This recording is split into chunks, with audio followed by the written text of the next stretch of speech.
Hello everyone, welcome to Pratik IQ। आज से हम लोग स्टार्ट कर रहे हैं environment and ecology MCQ series, जिसमें हम लोग क्या करेंगे कि जितने भी घटना चक्र के क्वेश्चन है, घटना चक्र पूर्वावलोकन, उन सारे क्वेश्चन को कवर करेंगे। और आज का लेक्चर इस सीरीज का पार्ट 1 है। तो स्टार्ट करते हैं। पहला क्वेश्चन है, given below are two statements, one label as assertion and other as the reason. Assertion क्या है, कथन क्या है? Sustainable development is important for well being of human society. और इसका रीजन क्या है? Sustainable development is a kind of development that meets the needs of the present without compromising the ability of future generation to meet their own needs. तो देखो, sustainable development क्या होता है? सतत विकास जो होता है उसका एक एम है।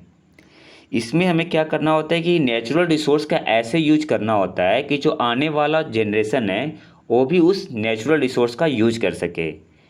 तो रीजन आर जो होगा वो करेक्ट एक्सप्लेनेशन ऑफ असर्शन होगा।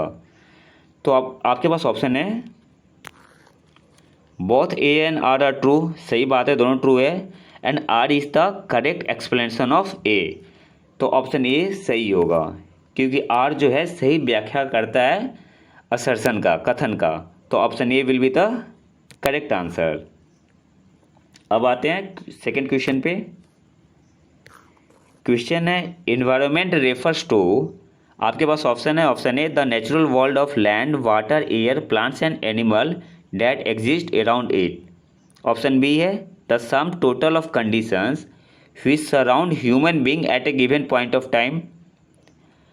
Option C, the interacting system of physical, biological and cultural elements which are interlinked. तो ये भी सही है। ऑप्शन डी क्या है? All of the above. तो करेक्ट आंसर क्या होगा? Environment refers to all of the above. Option D will be the correct answer. The natural world of land, water, air, plants and animals that exist around it, सही है। Option B, the sum total of conditions which surround human being at a given point of time, ये भी सही है। Option C क्या है? The interactive system of physical, biological and cultural elements which are interlinked. तो option D will be the correct answer, all of the above. अब आते हैं क्वेश्चन नंबर 3 पे। क्वेश्चन नंबर 3 क्या है? Which of the following is not related to environmental protection. आपके पास option है। ऑप्शन ए, सस्टेनेबल डेवलपमेंट, ये तो खैर है ही। ऑप्शन सी, एयर कंडीशनिंग, ये भी है, इन्वायरमेंट से रिलेटेड है। Option D, use of paper bags, ये भी है। लेकिन पॉवर्टी एलिवेशन इन्वायरमेंटल प्रोटेक्शन से कोई लेना देना नहीं है। तो करेक्ट आंसर क्या हो जाएगा? Option B will be the correct answer, poverty alleviation. अब आते हैं नेक्स्ट क्वेश्चन पे। नेक्स्ट क्वेश्चन है, the environment protection act of India was enacted in. आपके पास ऑप्शन है। Option A 1981, option B 1986, option C 1995, option D 2000। तो correct answer क्या होगा? Environment protection act of India कब इनेक्ट हुआ था? 1986 में। Option B will be the correct answer. अब आते हैं नेक्स्ट क्वेश्चन पे। नेक्स्ट क्वेश्चन है, environment is a composite state of. आपके पास ऑप्शन है। ऑप्शन ए, बायोटिक फैक्टर्स का। Option B, physiographic factors. Option C, A biotic factors. Option D, all of the above. तो करेक्ट आंसर क्या हो जाएगा? Option D, all of the above.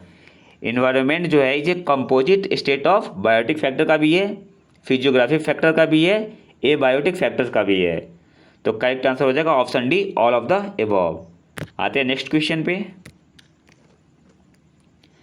Sustainable development is a matter of intergenerational sensibility in respect of the use of. आपके पास option है। Option A, natural resources. Option B, material resources. Option C, industrial resources. Option D, social resources. तो मैंने starting में ही बताया था कि जो सस्टेनेबल डेवलपमेंट है किसके साथ रिलेटेड है? नेचुरल रिसोर्सेज के साथ। तो option A will be the correct answer. अब आते हैं नेक्स्ट क्वेश्चन पे। नेक्स्ट क्वेश्चन है, saving energy and other resources for the future without sacrificing people comfort in the present is the definition of which of the following concept. आपके पास option है। Option A, economic growth. Option B, economic development. Option C sustainable development, सतत विकास, option C human development.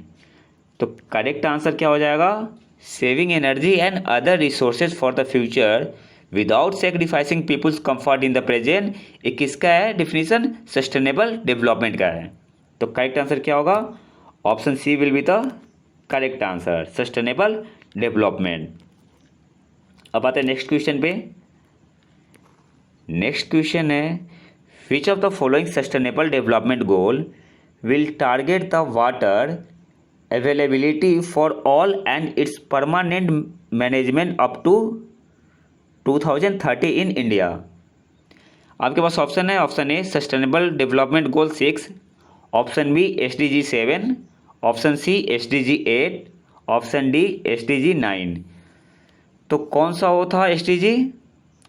Sustainable development goal 6 था। Option A will be the correct answer. अब आते हैं next question पे।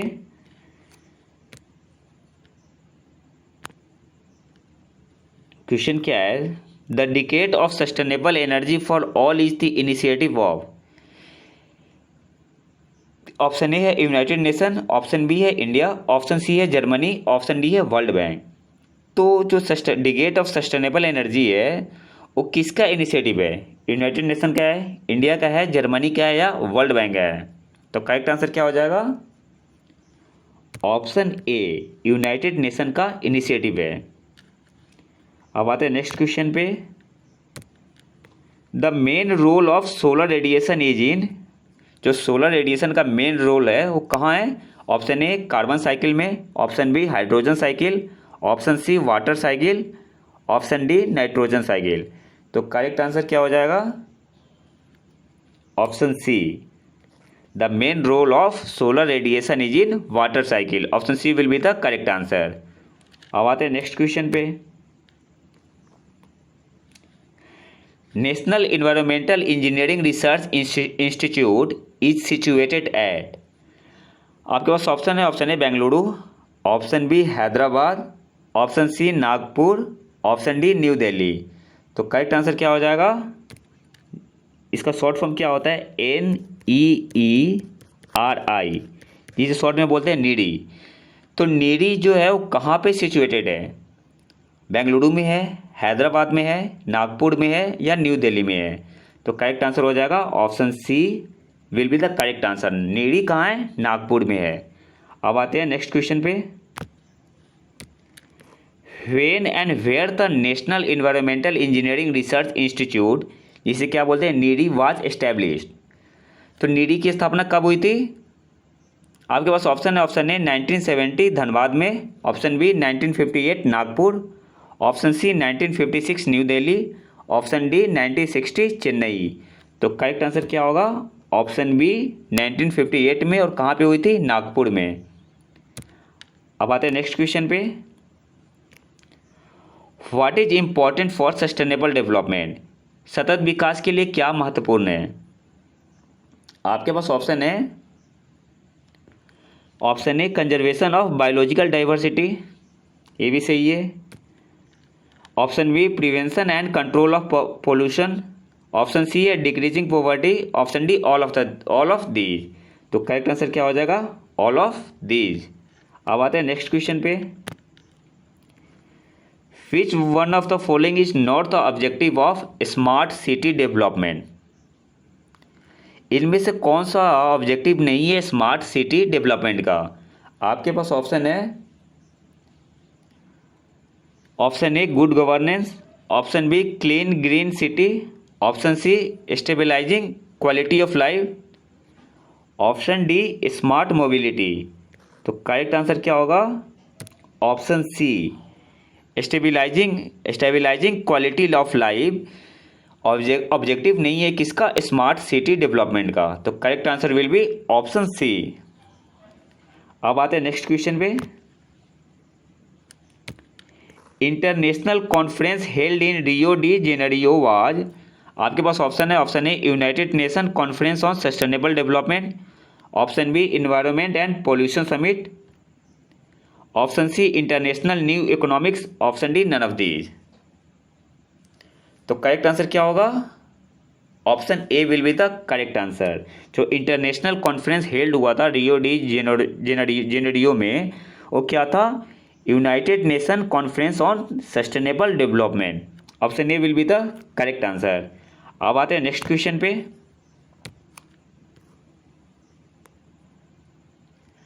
क्वेश्चन है which of the following is considered to be the optimum concentration of carbon dioxide for natural balance in the atmosphere.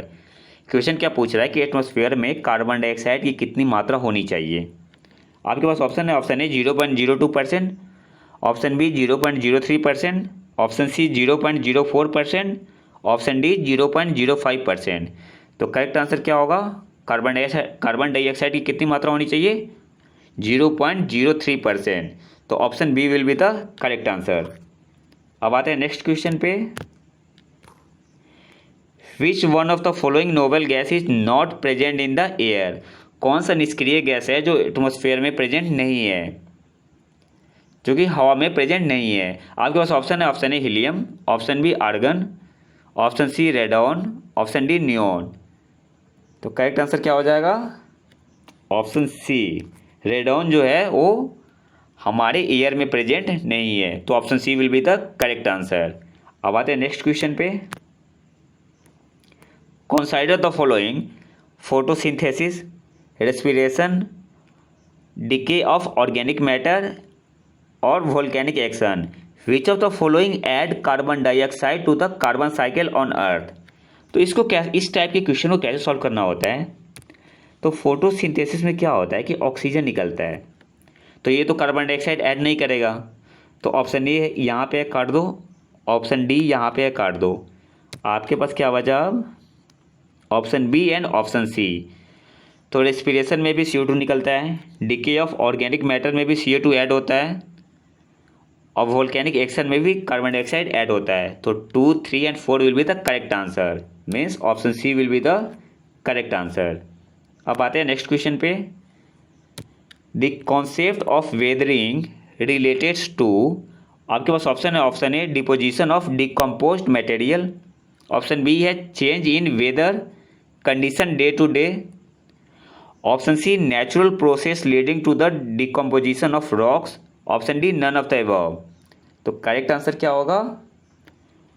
Option C will be the correct answer. जो weathering का concept है वो किसके साथ related है?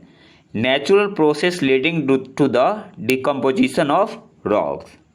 तो चट्टानों का क्षय होता है, डिकम्पोजिशन होता है नेचुरल प्रोसेस से, वो किसका कॉन्सेप्ट है? कॉन्सेप्ट ऑफ वेदरिंग का। अब आते हैं नेक्स्ट क्वेश्चन पे, और आज का आखिरी क्वेश्चन है।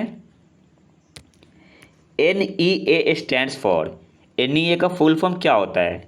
आपके पास ऑप्शन है, option A national inquiry act, option B national environment authority, option C है national examination agency, option D national event association. तो करेक्ट आंसर हो जाएगा option B will be the correct answer. NEA का मतलब क्या होता है? National environment authority. तो ये था हमारा पार्ट 1 इन्वायरमेंट एंड इकोलॉजी का। अगर वीडियो पसंद है तो लाइक करें और इसे ज़्यादा से ज़्यादा शेयर करें, और चैनल को सब्सक्राइब जरूर कर लें। मिलते हैं नए वीडियो में नए टॉपिक के साथ, तब तक के लिए नमस्कार, जय हिंद।